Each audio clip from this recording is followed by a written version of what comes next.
Et on termine ce journal par la culture, une exposition hommage au centre Georges Pompidou à Paris. Gaston Paris, c'est de lui dont il s'agit. Beaubourg propose aux visiteurs de découvrir un artiste qui avait un don, celui de photographier le spectacle côté coulisses et non pas côté scène.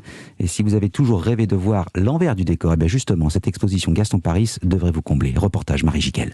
Le spectacle bizarre, voilà ce qui régalait l'objectif de Gaston Paris. Le musée Grévin et ses poupées de cire démembrées, la fête foraine et ses étrangetés comme l'homme robot ou la femme panthère, et plus simplement la rue et ses mannequins de vitrine. Ah mais Gaston Paris, c'est tout le temps bizarre. L'historien Michel Friseau a réhabilité le photographe tombé dans l'oubli. Par rapport à ce qu'on connaît de la photographie d'art ou de la photographie de presse de ces années-là, il est tout le temps bizarre. Et s'est associé à Florian Ebner, conservateur au Centre Pompidou, pour monter cet événement. Le surréalisme avait un intérêt pour les choses quotidiennes qui apparaissent sous une autre lumière. Des mannequins qui, à travers la photographie, revitalisent les enseignes optiques photographiées en contre-plongée qui se transforment dans d'autres formes. Donc c'est exactement ça, de découvrir une autre réalité dans les quotidiens. L'œuvre demeure, le mystère autour de la vie de l'artiste aussi. Avec cette exposition, le Centre Pompidou espère bien recueillir de nouvelles informations sur ce quartier bresson du surréalisme.